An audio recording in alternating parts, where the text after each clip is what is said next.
You'll never know what to expect live on City Line starting September 8th. It's time now for the Candy Apple News Company, featuring Alistair Cuckoo, Boris Bat, Morgan Mole, Sparks O'Sullivan, CB, and our editor-in-chief, Matt Robinson. This is your announcer, the radio speaking.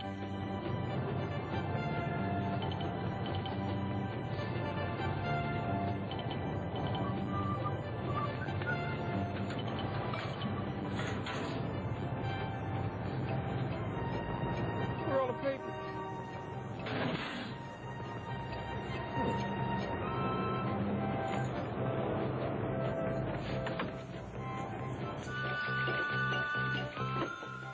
I'll be with you in a minute. I'm just trying to find something here. Get it. Where could I have put that? It's not there. Gee. Well, that's funny. I had it yesterday. Good morning, Chief. Yeah, good morning, Alistair. Listen, what happened to all the papers outside? Oh, I don't know about any papers. Do you know where my piggy bank is? Hey, that machine's never sold out. I don't understand this. It's a cute little yellow piggy bank, you know, with a slot on top and a curly tail. You know, if they were all sold, there'd be a lot of money in that box. Maybe I better check. Let's see now. Counting the penny I put in last night, and the 3 cents from the day before when I filled in for the alarm clock next door, that makes, 4 cents. How about that? Yeah, all this paper's gone and only 50 cents in there. 1 1/4 is mine. I had 4 cents in my piggy bank. I think there's something funny going on around here. There's something funny going on around here. That's funny, and I was just thinking the same thing. And me too. Okay, now, who's the wise guy? Who took all the pens anyway? What's the matter, Sparks? Something missing? I'll say, I opened a new box of pens just yesterday, and now they're all gone. I didn't even get to use them. Seem to be a few things missing around here. Maybe what I'll do is make up a list, you know, and find out what's disappeared. It might help us figure out what's going on around here. Yeah, that's a good idea, Chief. You got a notepad? Oh, yeah, I have. Hey, that's strange. There was a whole stack of them right here yesterday. Yeah, sure. Yesterday I had pens, too. But now I don't see them. I bet my nice new pencil box is empty, too. What pencil box? Oh, right. Oh, no! Call the cops! Call the FBI! Lock the doors! Nobody moves! Now, look, don't panic, Sparks. There must be an explanation for all of this. Oh, sure there is. There's a crook in the office. That's the explanation. Well, let's keep calm now and check into this very thoroughly before we start calling in the law. Chief, may I see you for a minute? Oh, yeah. How are you today, Morgan? Okay, just fine, but what am I going to do next year when I want to find out how fine I was today? I don't think I understand, Morgan.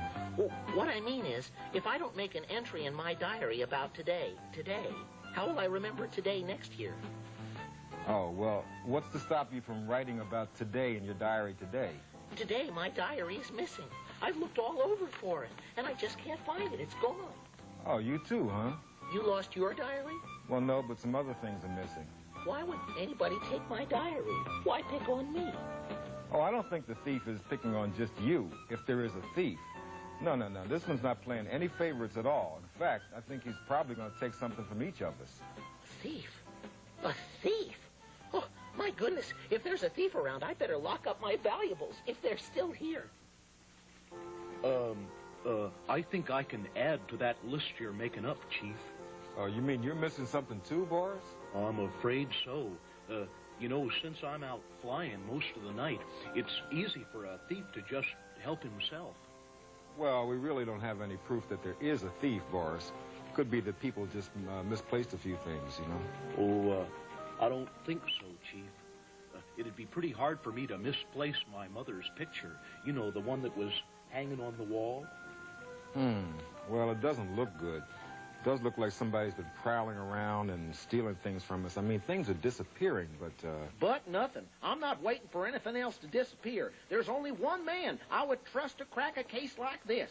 Sam Slade. And I'm going to call him up right now. Hey, Sparks, before we do that, let's send out a report, okay? But this is a job for Sam Slade. Yeah, but let's not forget our jobs. Oh, yeah, all right. But listen, just keep your eyes peeled while I'm watching the controls, huh? Okay. Hello, Runnymede, are you there? Are you there? Chief, they've stolen Runnymede. It's missing. They've stolen it, Runnymede. I tell you, they've stolen it. Oh. Sorry about that, Chief. Hello, Runnymede? Yeah, stand by for your special report. It's coming up right now.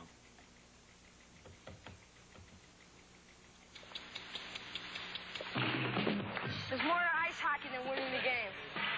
Right. These kids belong to the Twin Shores Youth Hockey Association. When you pass the puck out, make sure you look for the man's stick. Don't just throw it in his direction. Put it on his stick. Their team is entered in the Bantam division, made up of boys 13 and 14 years old. Mr. Lou DeLuca is the team's coach and the director of the Hockey Association. Ready? Let's go.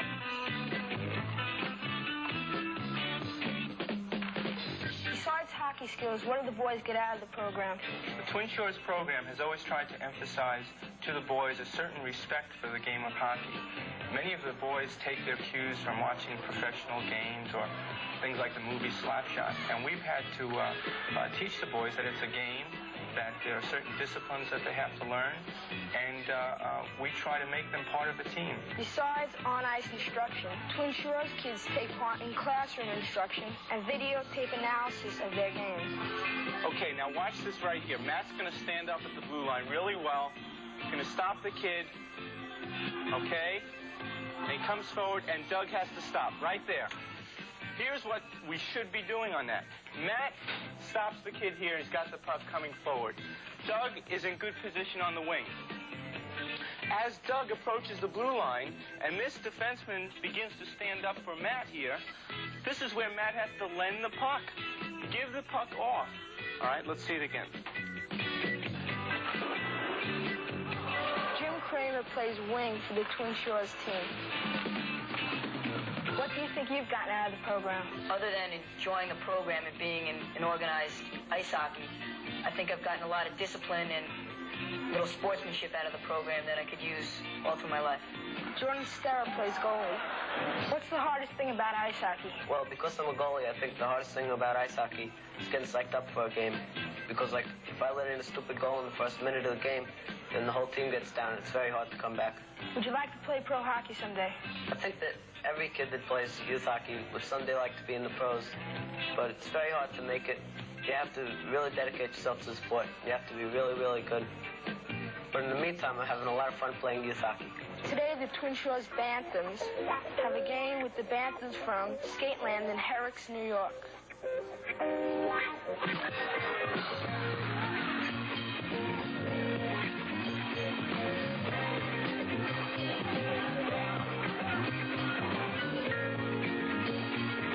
Kids in Twin Shores Youth Hockey learn to be skillful hockey players, but more than that, they learn about themselves.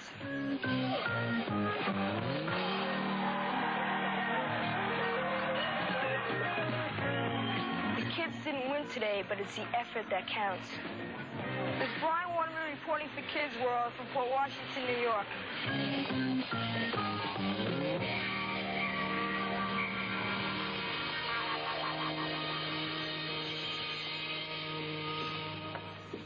Well, that completes the inventory, Chief.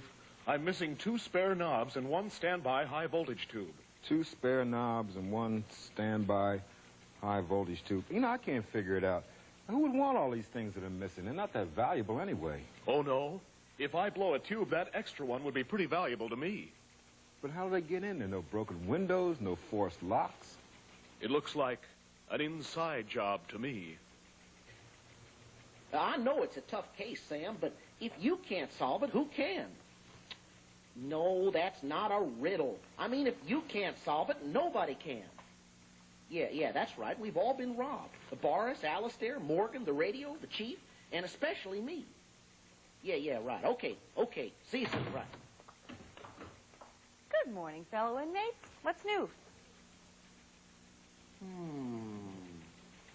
That's a mighty cheery greeting in the middle of this strange crime wave. Come back after we take this time out for good behavior.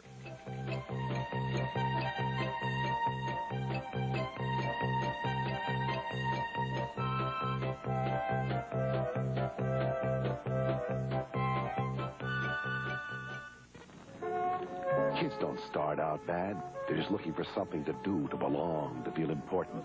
A gang will do that for him, and the local pusher, and every other crumb he'll run into out there.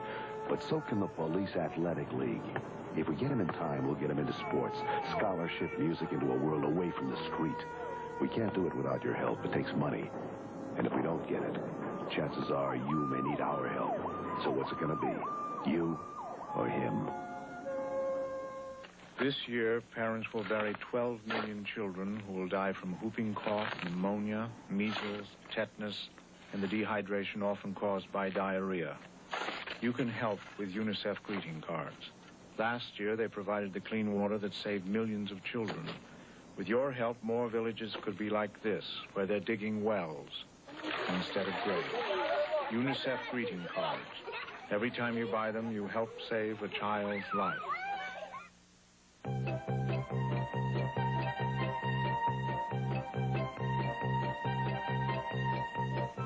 The Candy Apple News is back, and so far, our thief hasn't struck again. But then, it is broad daylight. And as near as I can figure out, that's what's missing. Well, that sure is a strange collection of loot, all right. Yeah, but each thing has a special value to the person it was taken from. No, you're right there. Yeah, you know, poor Boris really loved that picture of his mom. Yeah, I'm sure he did. And Morgan's diary was one of his favorite belongings. Yeah, I know. Alistair's piggy bank. Uh-huh. Sparks's pens. Yeah, well, Chief, I've got a lot of work to do. You know, I better get started working, you know. Hey, CB, anything new with you? New, Chief? Yeah, I mean, like, anything wrong? Everything okay? Sure, nothing's missing. No, Chief, I haven't noticed anything of mine missing. Well, that's a little, that's good, you know, but keep an eye on things. Will you sort of keep an eye on things? Because you never know, you know? Yeah, I know. Well, I'll be down in the basement checking supplies, you know. If you need anything, just, let me know, you know? Yeah.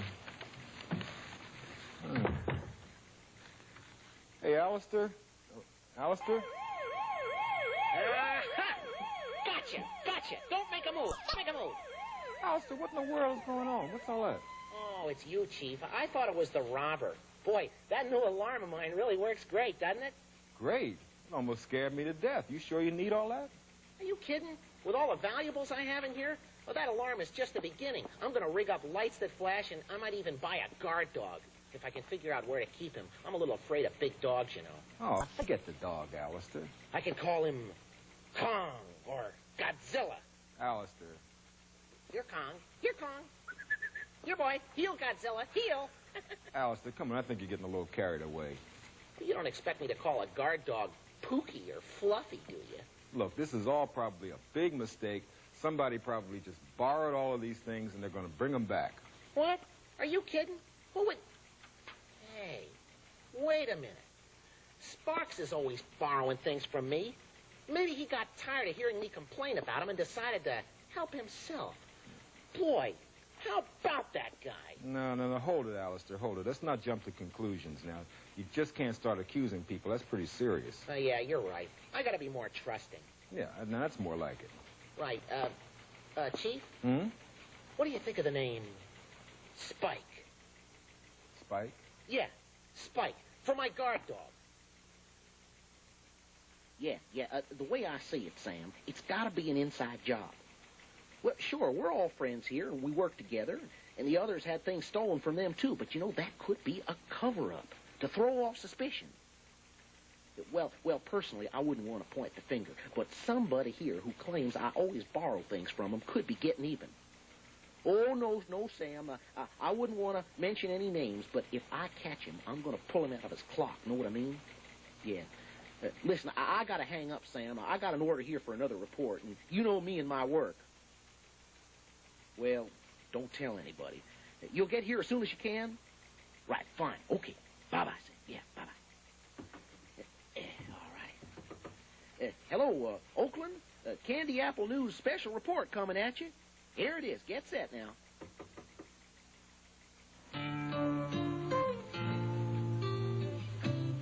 Deaf people in Cleveland, Ohio have their own theater. The Fairmount Center has a special program called the Theater of the Deaf. Make sure your hands... People of all ages participate in the theater. Some of the people can hear, but some can't.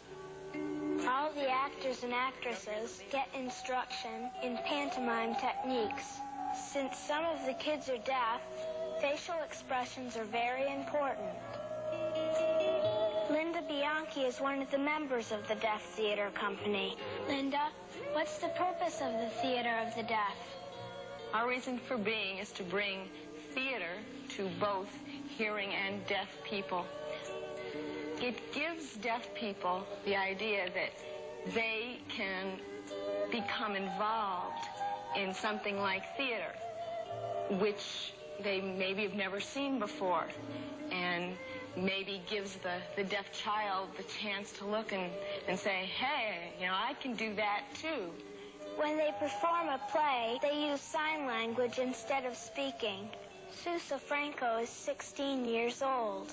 Katie Slosar is 8. Both of them are deaf. Sue, why do you like the Theater of the Deaf? Yes, I like it because I like to be an actress. And because it makes me feel proud and wonderful. How do you cue deaf actors?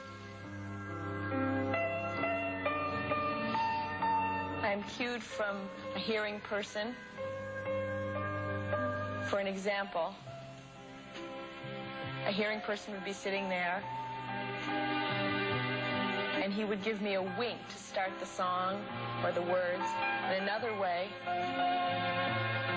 in the light booth, if you would turn the light off, and then I would know to start. Katie, do you like performing in front of people? Yes. Because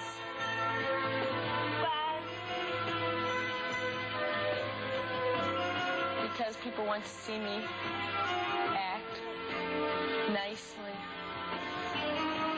What play are you going to do for us today?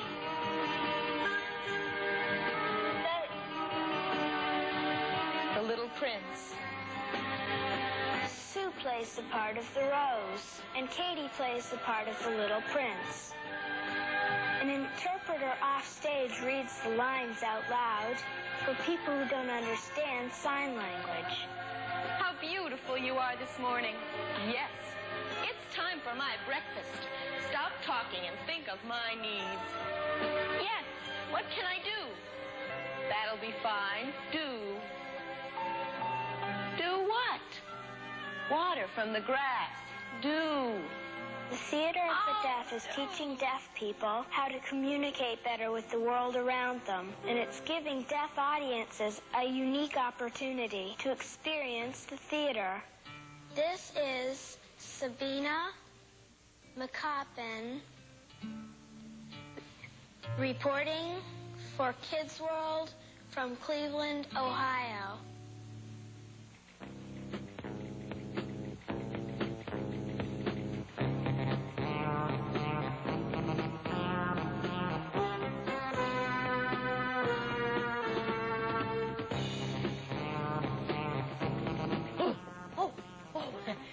It's you, Sam. I thought I heard somebody sneaking around out there. You did? Which way did he go? Well, he didn't go anywhere, Sam. Then he's still in the room, hey? Hey, I'll need protection. You gotta protect me. Oh, it's you, Sam. I heard you. Did I say anything? No, not yet. And I won't either. You'll never make me talk. About what? About the top secret case I'm working on. Top secret? Yeah, guess you haven't heard, eh? I'm tracking down that mean, dangerous, sneaky, low-down crook that's been taking everybody's stuff. Oh, you mean the thief who took my diary and Alistair's piggy bank and all the other things? Exactly. How do you know so much? Well, I'm one of the victims. What's the big secret? Wouldn't you like to know? The Candy Apple News Company, in cooperation with Animals Everywhere, presents Meet the Animal.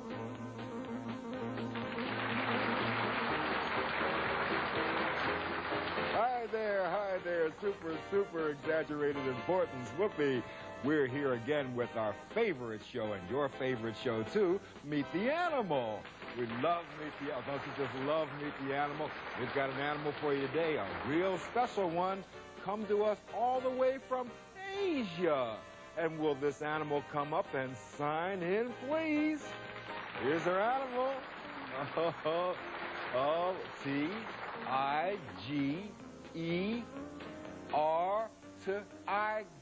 Tiger. It's a tiger. Hi, Ty. Oh, it's a pleasure and privilege to be here, Mr. Robinson. Oh, I'm so glad to have you on Meet the Animal. It's America's favorite show. It's big in Asia, too. You bet. Listen, we got the reruns over there. Do you? It's reruns. How about that? Reruns. Meet the Animal reruns in Asia. All over Tibet, every place. Oh, yes. Listen, where do you live, nowadays? Well, I'll tell you. You see, back during the Ice Age, tigers used to range all across Asia and all the way to Europe, you see. Yeah. But then a lot of human beings moved in on our block. And there wasn't any room left. Right. And now all your tigers are found in Asia. All your tigers are found in Asia. Imagine that, folks. That's really weird for Asia and its tigers. Oh, boy.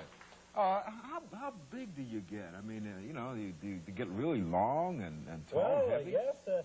Now, you see, an average male tiger will be about 9 feet long. 9 feet long? 400 or 500 pounds like me. But now the female tigers are a little smaller, maybe about 100 pounds lighter. You know, they always watching their weight, They like to keep their figures, How about that for the weight-watching tigers?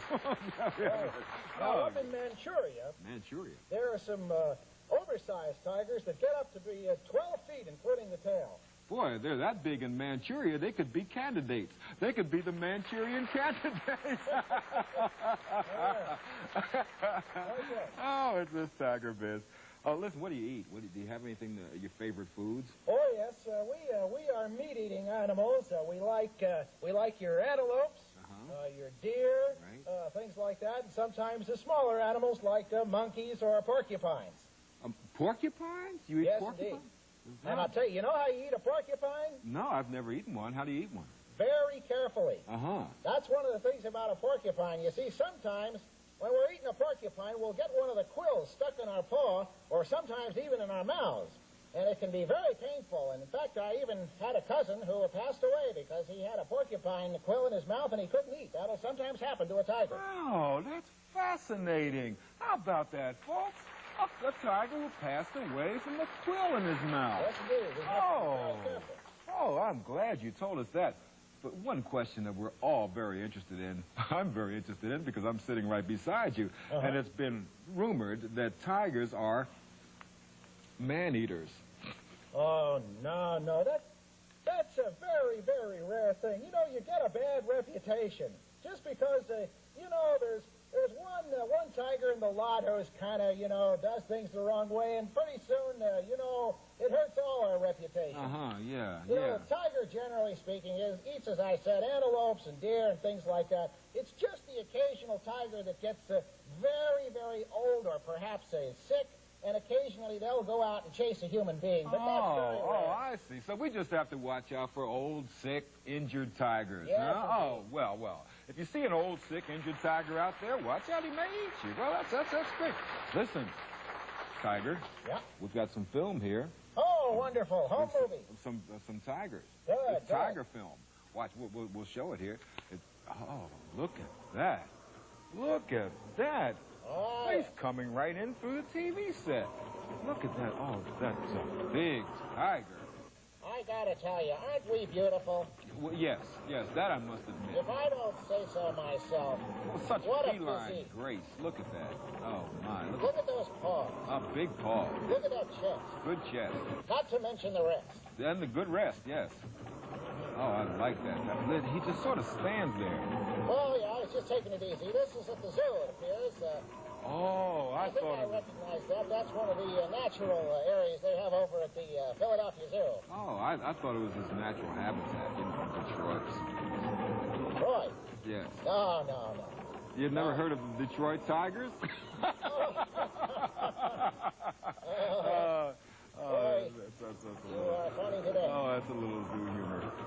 look at, that.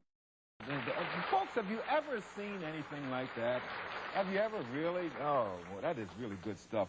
Listen, we found out so much about you here on Meet the Animal Tiger. We found out fascinating information that our fans out there are really pulling for. We really want to know. But finally, I would like to ask you about your your reputation and things like that. You know, are you going to stay with us and be the kind of man-eating tiger that we know about, or are you going to be just a tiger that doesn't eat people and is nice to folks and things like that? Oh, I'll be a good tiger. I'll be nice to folks. You can depend on it. Oh, okay. Well, go ahead. I'm sorry. Of course, one thing you do have to remember, I mean, tigering isn't that easy. No? It's a jungle out there, fella. Oh, it's a jungle out there. Yeah. Well, on that, we'll just wrap things up here and ask you to please join us next time on the world's favorite show. It's big in Asia. Meet the Animal. We'll see you then next week, same time, same station. The animals interviewed on Meet the Animal aren't real, but everything we said about them is, and you can see the real animals at the Philadelphia Zoo. So there. Exactly where were you on the night in question? The same as every other night, out flying around. It's a pretty weak alibi, if you ask me. Why were you out at night? Well, I'm a bat. That's what we do. We fly at night. Oh, yeah? Well, what do you do during the day? Oh, I just hang around. I suspected that. All right, now how about a description of this missing picture of yours? It's a picture of my mother. What does the old bat look like? Well, it's a very good likeness, and, Uh-oh. Is the thief about to strike again? If I were a portable, I might not stay around to find out. But I'll be back after this.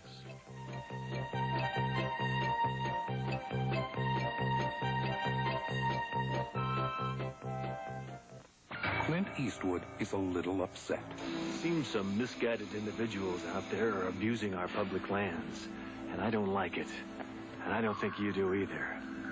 Vandalizing parks and robbing historic sites or overrunning wild areas, those are ours, and we have to save them. As I see it, these clowns can either clean up their act or get out of town. Write Take Pride in America. Post Office Box 1339, Jessup, Maryland, 20794. I'm Willie Anastas. A few years ago, my father started SAD, Students Against Driving Drunk. Since then, teenage deaths due to drinking and driving have dropped over 50%. No matter what you think, you don't have to drink and drive or do illegal drugs. I don't know about you, but I don't drink and drive. In fact, I don't do any illegal drugs. I don't have to. We're winning the battle against teenage drinking and driving, but we still need your help. Not another test. I have so much homework. Michael's driving me crazy. Why hasn't he asked me to the dance?